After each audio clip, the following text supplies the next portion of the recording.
भंडारा गोंदिया जिला वासियों के लिए खुश खबर है। अब आपका मनपसंद channel BS crime India news अब आपके केबल नेटवर्क पर, जी हां, अपने केबल नेटवर्क के एशियन चैनल नंबर 50 पर उपलब्ध है। BS क्राइम इंडिया न्यूज पर खेल, राजनीतिक, क्राइम, साहित्य व अन्य खबरें प्रकाशित की जाती है। हमारे साथ जुड़ने के लिए तथा हमारे चैनल में खबरें, विज्ञापन आदि के लिए संपर्क करें 8669151757 पर। स्वतंत्रता दिवस के अवसर पर भंडारा में इंसानियत, भाईचारे और सामाजिक एकता का संदेश देने वाली हेल्पिंग हैंड फाउंडेशन की शुरुआत की गई। संस्था ने जाति, धर्म और मजहब से ऊपर उठकर जरूरतमंदों की मदद करने का संकल्प लिया है। इस फाउंडेशन का मुख्य उद्देश्य समाज के ऐसे लोगों तक मदद पहुंचाना है जिन्हें वास्तव में सहायता की जरूरत है। आर्थिक परेशानी, शिक्षा, स्वास्थ्य या अन्य सामाजिक जरूरतों के समय जरूरतमंदों का साथ देना और उन्हें आगे बढ़ने में सहयोग करना संस्था की प्राथमिकता रहेगी। फाउंडेशन का प्रेरणादायी स्लोगन है, मंदिर की घंटी हो या मस्जिद की अजान, दोनों से महकता है हमारा हिंदुस्तान। यह संदेश देश की गंगा जमुनी तहजीब, आपसी भाईचारे और एकता को मजबूत करने की दिशा में एक सकारात्मक पहल है। फाउंडेशन से जुड़े सभी सदस्यों ने एकजुट होकर समाज के लिए काम करने और जरूरतमंदों की आवाज बनने का बीड़ा उठाया है। संस्था का मानना है कि किसी जरूरतमंद की मदद करते समय उसकी जाति या धर्म नहीं बल्कि उसकी जरूरत और इंसानियत देखी जानी चाहिए। आज जब समाज को नफरत नहीं बल्कि प्रेम, सहयोग और भाईचारे की जरूरत है, ऐसे समय में भंडारा से शुरू हुआ यह प्रयास देश के सामने एक सुंदर उदाहरण पेश कर सकता है। हेल्पिंग हैंड फाउंडेशन का संदेश साफ है, इंसानियत से बड़ा कोई धर्म नहीं और जरूरतमंद की मदद से बड़ी कोई सेवा नहीं। भंडारा से शुरू हुई यह पहल आने वाले दिनों में और व्यापक रूप ले तथा देश भर में एकता, भाईचारे और इंसानियत की खुशबू फैलाए, यही इस अभियान का उद्देश्य है। मेरी तरफ से हेल्पिंग हैंड फाउंडेशन की आज शुरुआत है। मैं अपनी तरफ से बहुत शुभकामनाएं देता हूँ। जो भी मदद लगी उनको मैं पूरा सपोर्ट करूँगा। मेरा नाम फजल पटेल है।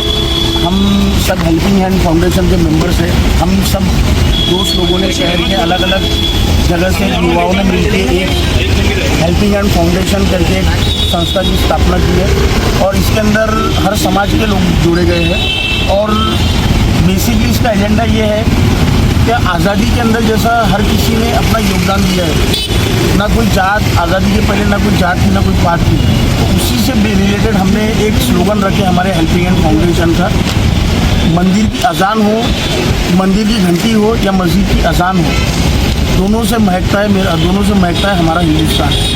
और हमारा बेसिक यही एजेंडा है कि हम जब मदद करेंगे तो इसके अंदर हम कोई जात, कोई पात, हम कुछ नहीं देखेंगे। हमको लगता है कि इन्हें मदद की ज़रूरत है तो वहाँ पर हेल्पिंग हैंड फाउंडेशन रहेगा। और हेल्पिंग हैंड ये नाम रखने के पीछे हमारा मेन उद्देश्य ये था कि हेल्पिंग हैंड का मतलब होता है मदद का हाथ। और हम चाहते हैं कि हमारे भंडारे के अंदर हम कोई भी जात पात ना देखते हुए हम हर किसी की मदद करें और यही हमारा मेन एजेंडा है। सबसे पहले भंडारा की जनता को हेल्पिंग हैंड फाउंडेशन की ओर से मैं आज के 15 अगस्त की शुभकामनाएँ देता हूँ। और हेल्पिंग हैंड फाउंडेशन की आज से हमने शुरुआत की, जिसके माध्यम से हम भंडारा में विविध सामाजिक सांस्कृतिक कार्यक्रम करने वाले हैं, जिसमें लोगों को मदद कार्य भी हमारी ओर से होने वाला है। मैं भंडारा की जनता को आह्वान करूँगा कि आप भी इस फाउंडेशन में शामिल होना चाहिए।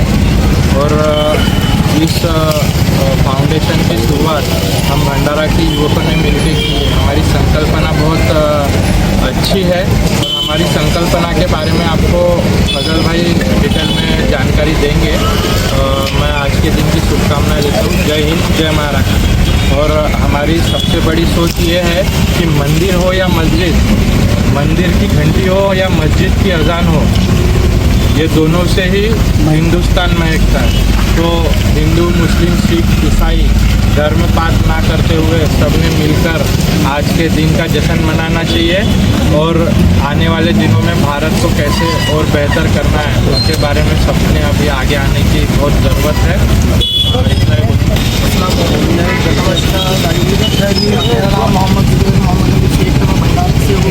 काफ़ी सालों से मेरी सोशल वर्क करने की बहुत ये थी क्षमता, बट अकेले से ऐसा हो नहीं पा रहा था।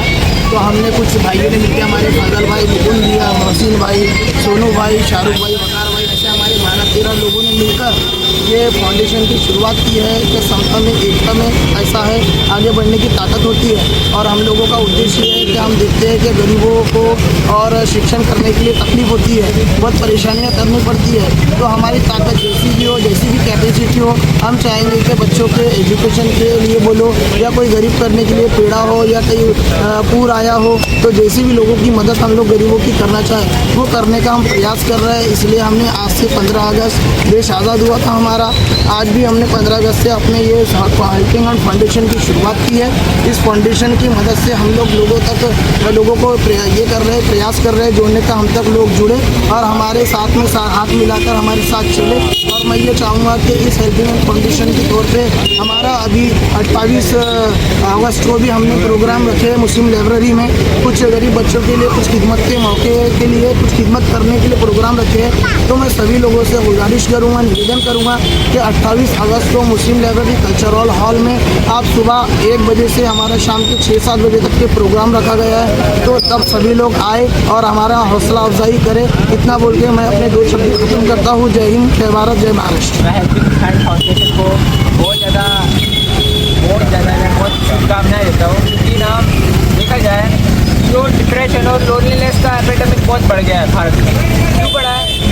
क्योंकि सब के सब भोगवाद में बढ़े। भोगवाद का मतलब होता है कि कंज्यूम करते जाओ, देखो मत कि उस कंज्यूमेशन का मतलब क्या होता है। तो क्या होता है आखिर में कुछ मिलता नहीं। आखिरकार आदमी डिप्रेशन होता है क्योंकि अपने को लगता है, अपने को मार्केट दिखाता है कि क्या बोलते हैं, इसको कंज्यूम करने से तुम्हें बहुत खुशी मिलेगी। आखिर में किसी को खुशी मिलती है, अंदर से सबको पता है, पर दिखाने के लिए सब दिखाते हैं शोभा से। पर जैसे देख सकते हैं कि आज़ादी के बाद में जब अपने वीर शहीदों ने लड़ा था, लोगों ने एक साथ मिलकर क्रांति की थी, तब ऐसा डिप्रेशन, लोनलीनेस जैसी कोई चीज़ नहीं थी, कुछ भी ऐसी चीज़ नहीं थी। क्यों? सबसे पहली चीज़ इसके अंदर देखी गई है कि सब लोगों ने मिलकर एक साथ क्रांति की। आखिर में एक साथ मिलकर लोग एक दूसरे की मदद करते थे। आखिर में सब लोग एक दूसरे की मदद करते थे, एक दूसरे बात करते थे, एक दूसरे की जो प्रॉब्लम्स थी वो शेयर किया करते, जिसके कारण उनको लोनलीनेस और डिप्रेशन कभी नहीं हुआ करता था। और आखिर में पूरे समाज को भला होता था। इतने सारे समाज सुधार हुए थे पुराने टाइम में, कितना अच्छे से हुआ करता था पुराने टाइम में समाज। उसके कारण ये समाज आज इतना ऊपर रहा चुका है। पर अब देख रहे हम लोग बढ़ रहे यार, और बढ़ने से सबका भला नहीं होता, सब नीचे जाते हैं। चाहे हिटलर हो, मुसलिन हो, हमने सबका देखा है कि जब बढ़ा है देश तब गिरा है देश। तो जैसे हम देख सकते हैं हेल्पिंग हैंड फाउंडेशन लोगों को जुड़ने के लिए आगे बढ़ रहा है। तो मैं चाहता हूँ कि आप इनको सपोर्ट करें। शुक्रिया मुझे सुनने के।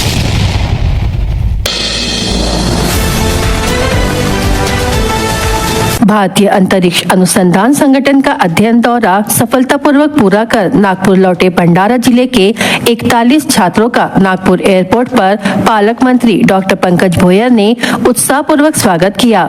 इस दौरान छात्रों ने अंतरिक्ष अनुसंधान, उपग्रह तकनीक, अंतरिक्ष विज्ञान और भारतीय अंतरिक्ष कार्यक्रम के विभिन्न पहलुओं की प्रत्यक्ष जानकारी हासिल करने के अपने अनुभव साझा किए। इस अवसर पर जिलाधिकारी सावंत कुमार, शिक्षा उपसंचालक माधुरी सावरकर, भंडारा डायट के प्राचार्य राजेंद्र रुद्रकर तथा शिवलिंग पटवे उपस्थित थे। पालक मंत्री डॉक्टर पंकज भोयर ने छात्रों से संवाद करते हुए इसरो दौरे के अनुभव जाने। उन्होंने छात्रों से पूछा कि उन्होंने इसरो में क्या देखा, उन्हें कौन सी नई जानकारी मिली और इस अध्ययन दौरे से उन्होंने क्या सीखा। छात्रों ने भी उत्साहपूर्वक अपने अनुभव साझा किए। उन्होंने बताया कि इसरो में वैज्ञानिक एवं तकनीकी प्रक्रियाओं को करीब से समझने का अवसर मिला, जिससे उनके ज्ञान में वृद्धि हुई। पालक मंत्री डॉक्टर पंकज भोयर ने सभी छात्रों की सराहना करते हुए उनके उज्जवल भविष्य की कामना की। उन्होंने उम्मीद जताई कि छात्र इसरो दौरे से मिले अनुभव और ज्ञान का उपयोग अपनी शैक्षणिक यात्रा में करेंगे तथा विज्ञान एवं प्रौद्योगिकी के क्षेत्र में उल्लेखनीय उपलब्धियां हासिल करेंगे।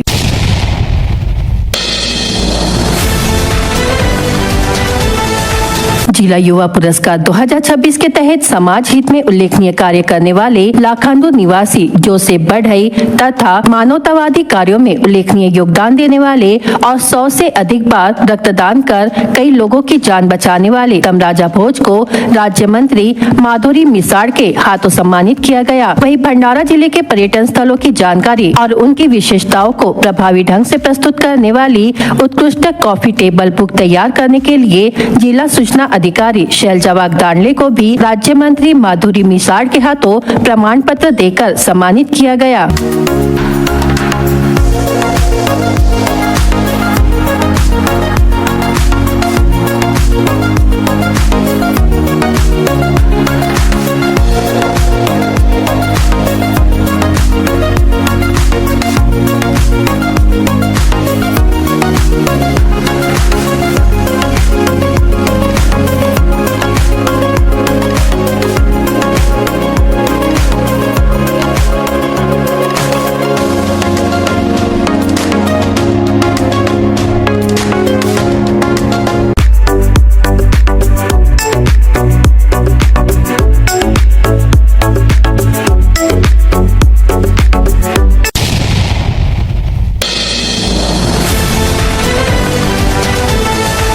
गढ़चिरौली जिले के धानोरा तालुका के जब तलाई में सर्पदंश से गंभीर रूप से बीमार कुमारी समृद्धि सुरेश नेताम से कल 15 अगस्त को शासकीय मेडिकल कॉलेज नागपुर में मुलाकात कर डॉक्टरों से उनकी स्वास्थ्य स्थिति की विस्तृत जानकारी ली गई। उपचार की दिशा, स्वास्थ्य में हो रहे सुधार और आगे के उपचार को लेकर डॉक्टरों से विस्तार से चर्चा की। इस दौरान उप मुख्यमंत्री एकनाथ शिंदे से वीडियो कॉल के माध्यम से संवाद कर समृद्धि के स्वास्थ्य की जानकारी दी। साथ ही उनके परिवार से बातचीत कर उन्हें हिम्मत दी। उप मुख्यमंत्री ने आश्वासन दिया कि समृद्धि के उपचार में किसी भी तरह की कमी नहीं होने दी जाएगी। शासन उनके इलाज के लिए पूरी तरह उनके साथ है। उन्होंने समृद्धि के परिवार को भरोसा दिलाया कि उपचार के लिए उनके साथ खड़े हैं। समृद्धि के स्वास्थ्य पर सभी की नजर बनाए हुए है। ईश्वर से प्रार्थना है कि वह जल्द से जल्द पूरी तरह स्वस्थ हो और फिर से स्वस्थ एवं सुखी जीवन जी सके।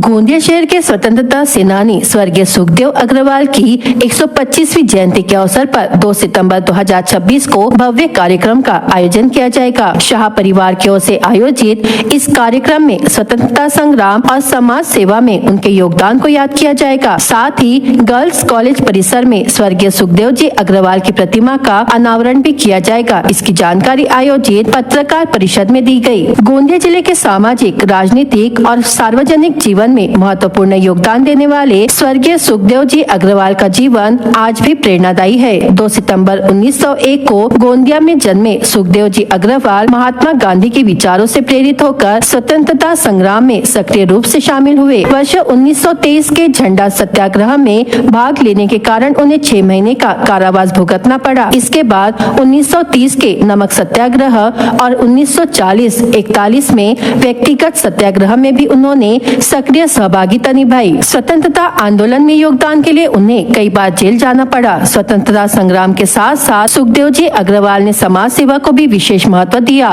सामाजिक कुरीतियों के खिलाफ आवाज उठाने, विधवा विवाह को प्रोत्साहन देने और जरूरतमंद तथा गरीब लोगों की सहायता के लिए वे हमेशा आगे रहे। राजनीतिक क्षेत्र में भी उन्होंने महत्वपूर्ण जिम्मेदारी निभाई। 1933 में वे गोंदिया नगर पालिका के पार्षद बने। 1937 में कार्यकारिणी के उपाध्यक्ष और शिक्षा मंडल के अध्यक्ष रहे, जबकि 1938 में भंडारा जिला परिषद के उपाध्यक्ष की जिम्मेदारी संभाली। वर्ष 1956 से 1962 तक उन्होंने मध्य प्रदेश और बाद में महाराष्ट्र राज्य में विधायक के रूप में भी कार्य किया। आज सुखदेव अग्रवाल परिवार की ओर से विधिवत एक पत्रकार परिषद आयोजित करके हम सभी ने गोंदिया शहर के गणमान्य पत्रकार भाइयों सभी को आमंत्रित किया। वे सभी बड़ी संख्या में यहाँ आए और उन्होंने हमारे से सारी जानकारियाँ प्राप्त की। मैं इलेक्ट्रॉनिक मीडिया के माध्यम से ये बतलाना चाहता हूँ कि 2 सितंबर को एक बहुत भव्य कार्यक्रम में सुखदेव जी अग्रवाल की प्रतिमा का अनावरण उनके ही नाम पर संचालित SS girls high school, Sukhdev Shaligram Agrawal high school में अनावरण किया जा रहा है और जिनके करकमलों से किया जा रहा है पूर्व केंद्रीय मंत्री माननीय राज्यसभा सांसद प्रफुल्ल पटेल जी, माननीय राज्यसभा सांसद राजेंद्र जैन जी, गोंदिया जिले के माननीय पालक मंत्री श्री इंद्रनील नाइक जी, महाराष्ट्र विधान परिषद के सदस्य श्री परिणय फुके जी, गोंदिया के लोकप्रिय विधायक विनोद अग्रवाल जी, गोंदिया का दमदार नेतृत्व करने वाले पूर्व विधायक गोपाल दास अग्रवाल जी, उसी तरह तिरोड़ा के विधायक हमारे विजय रहांगडाले जी, हमारे देवरी आमगांव के विधायक संजय पुराम जी, नागपुर से पधारने वाले पूर्व विधान परिषद सदस्य शाह परिवार के नजदीकी गिरीश व्यास जी, उसी तरह विधान परिषद सदस्य संजय भेंडे जी और सभी गोंदिया के नगराध्यक्ष सचिन शेंडे जी, सभी गणमान्य हमारे साथियों की उपस्थिति में, पत्रकार भाइयों की उपस्थिति में ये समारोह एक अद्वितीय समारोह के रूप में हम मनाने जा रहे हैं। सादगी, शांति और सत्य के मार्ग पर चलने वाले सुखदेव जी अग्रवाल का जीवन राष्ट्र सेवा, समाज हित और त्याग की मिसाल रहा। 15 जनवरी 1984 को उनका निधन हुआ, लेकिन समाज और राष्ट्र के लिए उनके योगदान की याद आज भी कायम है। उनकी 125वीं जयंती के अवसर पर 2 सितंबर को आयोजित होने वाले इस विशेष कार्यक्रम के जरिए उनके स्वतंत्रता संग्राम, सामाजिक कार्य और राजनीतिक योगदान को याद किया जाएगा। स्वतंत्रता संग्राम का संघर्ष, समाज सेवा का संकल्प और राष्ट्र सेवा की प्रेरणा स्वर्गीय सुखदेव जी अग्रवाल की 125वीं जयंती पर गोंदिया में उनकी स्मृतियों को सम्मान के साथ नमन किया जाएगा। जी, मेरा नाम शिवा अग्रवाल। मैं स्वर्गीय सुखदेव जी शालिग्राम जी अग्रवाल का पोता हूँ। उनका जन्म जो हुआ था 2 सितंबर 1901 को जन्म हुआ था और 15 जनवरी 1984 को हमारे दादाजी का देहांत। आप सभी को मैं आज इसी माध्यम से बताना चाहता हूँ कि दादाजी जो है 1923 से लेकर 1941 तक करीबन 6 बार जो है 6 महीने के लिए उन्होंने कारावास में उन्होंने बिताया। गांधी जी के साथ उन्होंने बहुत स्ट्रगल किया अपने देश के लिए और देश में उस समय जो क्रांति चल रही थी, जो महात्मा गांधी के अंडर में हमको आज़ादी मिली, इसमें हमारे दादाजी का बहुत बड़ा योगदान रहा। पूरे डॉक्यूमेंटेशन, जितने भी डॉक्यूमेंट्स हम उसके लिए है, सर्टिफिकेट ऑफ जेल, समय समय के सर्टिफिकेट्स हमारे पास मौजूद है। और आने वाली 2 सितंबर 2026 को इसी 125वीं जयंती महोत्सव हम लोग बनाने जा रहे हैं हमारे दादाजी का, जिसमें SSA गर्ल्स स्कूल में उनकी प्रतिमा का अनावरण है और गुरु नानक स्कूल ग्राउंड में एक बड़ा आयोजन हम लोग ने किया है, जिसमें मेगा जो छात्र छात्राएं अलग अलग स्कूल के 10वीं 12वीं के डिग्री है, MBA कॉलेज से सभी प्रकार के अलग अलग स्टूडेंट्स को हम लोग वहाँ पे फेलिसिटेट करने वाले हैं। और आप सभी पत्रकार भाइयों से निवेदन है कि आप भी सभी ज़्यादा से ज़्यादा उपस्थिति दें उस प्रोग्राम में। और हमारे दादाजी का जो स्वर्णिम समय रहा है, जो स्ट्रगल उन्होंने किया है, ये आपके माध्यम से हम गोंदिया के लोगों को बताना चाहते हैं कि उनका यह स्ट्रगल और आने वाली जो हमारी जो पीढ़ियाँ है वो भी समझे कि एक्चुअल में स्ट्रगल क्या होता है, और वो हमारे दादाजी ने किया। नगर परिषद से एक जो लिस्ट है उनसे, जो गोंदिया डिस्ट्रिक्ट के आजू बाजू की स्कूल्स है 10वीं 12वीं की, हमने ऑलरेडी उनसे लिस्ट निकाल चुके हैं और उसमें से हमने टॉपर्स को फर्स्ट और सेकेंड को शॉर्टलिस्ट कर लिया गया है। अराउंड 24 स्टूडेंट्स अलग अलग कैटेगरी में हम लोग ने शॉर्टलिस्ट किया है, जिन्हें हम वहाँ पे फेलिसिटेट कर रहे हैं।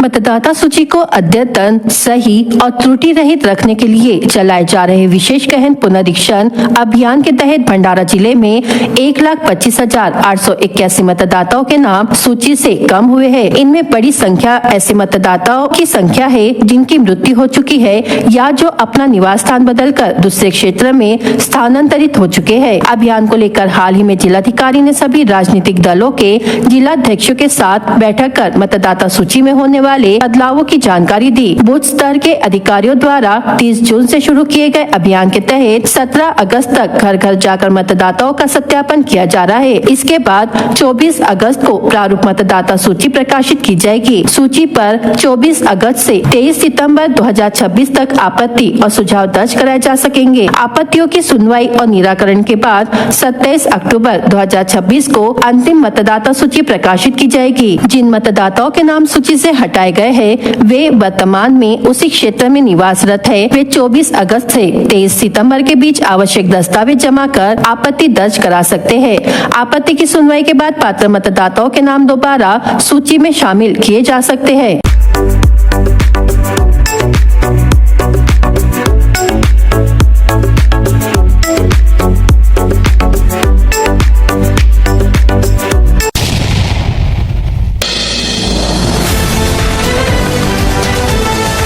भंडारा तुमसर बालाघाट मार्ग को राष्ट्रीय राजमार्ग का दर्जा तो मिल गया, लेकिन इस सड़क की बदहाली को देखकर नागरिक सवाल उठा रहे हैं कि यह राष्ट्रीय राजमार्ग है या हादसों का जाल। इस मार्ग पर जगह जगह बड़े बड़े गड्ढे हो गए हैं। रोजाना यहाँ से गुजरने वाले नागरिकों और स्कूली विद्यार्थियों को जान जोखिम में डालकर सफर करना पड़ रहा है। कुछ दिनों पहले सार्वजनिक निर्माण विभाग ने इन गड्ढों में गिट्टी और मिट्टी डालकर लीपापोती करने की कोशिश की थी, लेकिन पहली ही बारिश में मिट्टी बह गई और गिट्टी सड़क पर फैल गई, जिससे हालत और खराब हो गए। गड्ढों में पानी भरने से वाहन चालकों को उनकी गहराई का अंदाजा नहीं लग पाता और आए दिन छोटे बड़े हादसे हो रहे हैं। खास बात यह है कि तुमसर मोहाड़ी विधानसभा क्षेत्र के विधायक राजू कारेमोरे के कार्यालय के ठीक सामने ही सड़क बुरी तरह टूट चुकी है। जनप्रतिनिधि के कार्यालय के सामने सड़क की ऐसी हालत होने के बावजूद संबंधित विभाग ने गड्ढे भरने के बजाय वहां बैरिकेड्स लगा दिए हैं। सड़क की मरम्मत करने के बजाय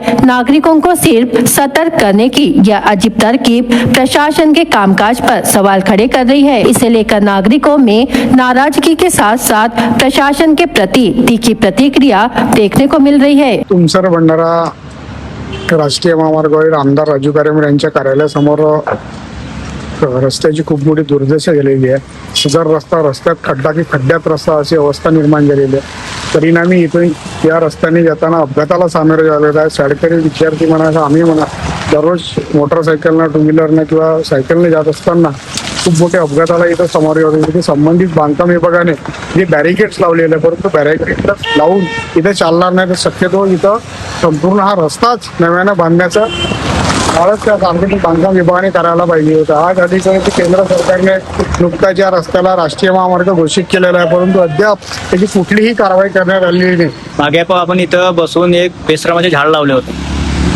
ही या पद्धतीने सरकार बेश्रम झालेली आहे आणि हा रोड राष्ट्रीय महामार्ग घोषित झालेला आहे, तरी सुद्धा याच्याची प्रशासनाचे दुर्लक्ष आहे।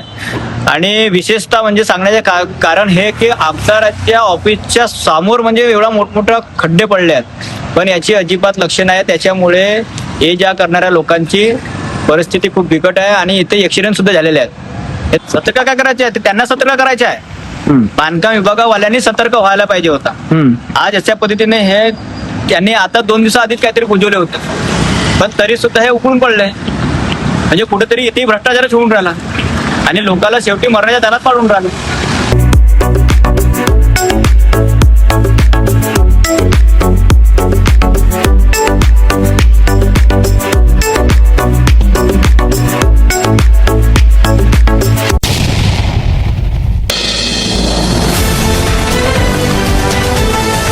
नागपंचमी के पावन अवसर पर तुमसर तहसील के गोबरवाही स्थित ऐतिहासिक नागजीरा देवस्थान में श्रद्धालुओं की भारी भीड़ उमड़ पड़ी। सुबह से ही नाग देवता के दर्शन और पूजा अर्चना के लिए भक्तों के पहुंचने का सिलसिला शुरू हो गया, जो दिन भर जारी रहा। नागपंचमी के अवसर पर यहां प्रतिवर्ष एक दिवसीय यात्रा का आयोजन किया जाता है। गोबरवाही सहित आसपास के गाँवों तथा दूर दराज के क्षेत्रों से बड़ी संख्या में श्रद्धालु नागजीरा पहुँचते हैं। श्रद्धालुओं ने नाग देवता की विधिवत पूजा अर्चना कर परिवार की सुख समृद्धि एवं मनोकामना पूर्ति की प्रार्थना की। स्थानीय मान्यता के अनुसार नागझिरा देवस्थान का इतिहास करीब 600 वर्ष पुराना है। इस स्थान का संबंध गुरु नानक देव जी से जुड़ा होने की भी लोक मान्यता है। श्रद्धालुओं में नाग देवता के प्रति गहरी आस्था होने के कारण नाग पंचमी के दिन यहाँ विशेष धार्मिक माहौल देखने को मिलता है। मनोकामना पूर्ण होने पर श्रद्धालुओं द्वारा नाग देवताओं को सोने, चांदी अथवा अन्य धातुओं से बनी नाग प्रतिमाएं चढ़ाने की भी परंपरा है। मंदिर परिसर में